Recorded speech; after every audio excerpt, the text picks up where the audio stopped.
Matius 20 ayat 1-16, perumpamaan tentang orang-orang upahan di kebun anggur. Adapun hal kerajaan sorga sama seperti seorang pemilik kebun anggur yang pagi-pagi benar keluar mencari pekerja-pekerja untuk kebun anggurnya. Setelah ia sepakat dengan pekerja-pekerja itu mengenai upah sedinar sehari, ia menyuruh mereka ke kebun anggurnya. Kira-kira pukul 9 pagi ia keluar lagi dan dilihatnya ada lagi orang-orang lain menganggur di pasar. Katanya kepada mereka, "Pergilah juga kamu ke kebun anggurku dan apa yang pantas akan kuberikan kepadamu." Lalu mereka pun pergi. Kira-kira pukul 12 dan pukul 3 petang ia keluar dan melakukan hal yang sama. Kira-kira pukul 5 petang ia keluar lagi dan mendapati orang-orang lain pula. Lalu katanya kepada mereka, "Mengapa kamu menganggur saja di sini sepanjang hari?"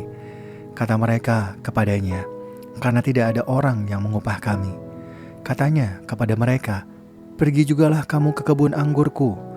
Ketika hari malam, pemilik kebun itu berkata kepada mandornya, "Panggillah pekerja-pekerja itu dan bayarlah upah mereka, mulai dengan mereka masuk yang terakhir hingga mereka yang masuk pertama." Lalu datanglah mereka yang mulai bekerja kira-kira pukul 5 dan mereka menerima masing-masing 1 dinar. Kemudian datanglah mereka yang masuk pertama, sangkanya akan mendapat lebih banyak, tetapi mereka pun menerima masing-masing 1 dinar juga. Ketika mereka menerimanya, mereka bersungut-sungut kepada pemilik kebun itu. Katanya, "Mereka yang masuk terakhir ini hanya bekerja 1 jam, dan engkau menyamakan mereka dengan kami yang sehari suntuk bekerja berat dan menanggung panas terik matahari." Tetapi pemilik kebun itu menjawab seorang dari mereka, "Saudara, aku tidak berlaku tidak adil terhadap engkau. Bukankah kita telah sepakat sedinar sehari? Ambillah bagianmu dan pergilah. Aku mau memberikan kepada orang yang masuk terakhir ini sama seperti kepadamu. Tidakkah aku bebas mempergunakan milikku menurut kehendak hatiku? Atau iri hatikah engkau karena aku murah hati?" Demikianlah orang yang terakhir akan menjadi yang pertama, dan yang pertama akan menjadi yang terakhir.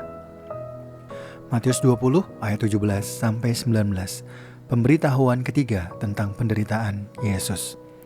Ketika Yesus akan pergi ke Yerusalem, ia memanggil ke-12 muridnya tersendiri dan berkata kepada mereka di tengah jalan, "Sekarang kita pergi ke Yerusalem, dan Anak Manusia akan diserahkan kepada imam-imam kepala dan ahli-ahli Taurat, dan mereka akan menjatuhi dia hukuman mati.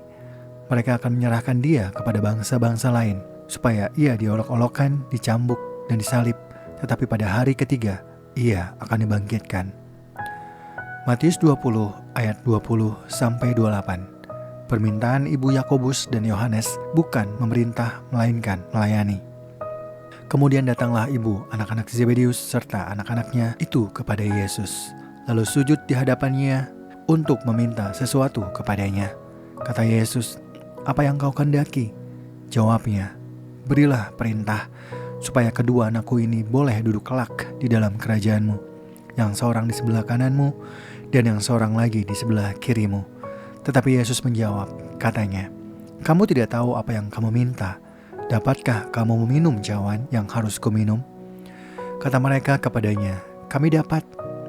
Yesus berkata kepada mereka, "Cawanku memang akan kamu minum, tetapi hal duduk di sebelah kananku atau di sebelah kiriku, aku tidak berhak memberikannya. Itu akan diberikan kepada orang-orang yang baginya Bapakku telah menyediakannya." Mendengar itu, marahlah ke-10 murid yang lain kepada kedua saudara itu. Tetapi Yesus memanggil mereka, lalu berkata, "Kamu tahu bahwa pemerintah bangsa-bangsa bertindak sebagai tuan atas rakyatnya, dan para pembesarnya bertindak sewenang-wenang atas mereka. Tidaklah demikian di antara kamu. Siapa saja yang ingin menjadi besar di antara kamu, hendaklah ia menjadi pelayanmu. Dan siapa saja yang ingin menjadi yang pertama di antara kamu, hendaklah ia menjadi hambamu. Sama seperti Anak Manusia datang bukan untuk dilayani, melainkan untuk melayani, dan untuk memberikan nyawanya menjadi tebusan bagi banyak orang." Matius 20 ayat 29-34, Yesus menyembuhkan 2 orang buta. Ketika Yesus dan murid-muridnya keluar dari Yeriko, orang banyak berbondong-bondong mengikuti dia. Ada 2 orang buta yang duduk di pinggir jalan mendengar bahwa Yesus lewat. Lalu mereka berseru, "Tuhan, Anak Daud, kasihanilah kami." Tetapi orang banyak itu menegur mereka supaya mereka diam. Namun mereka makin keras berseru, "Tuhan, Anak Daud, kasihanilah kami." Lalu Yesus berhenti dan memanggil mereka. Ia berkata, "Apa yang kamu kehendaki kuperbuat bagimu?" Jawab mereka, "Tuhan, supaya mata kami dapat melihat." Lalu tergeraklah hati Yesus oleh belas kasihan kepada mereka. Lalu ia menyentuh mata mereka, dan seketika itu juga mereka melihat lalu mengikuti dia.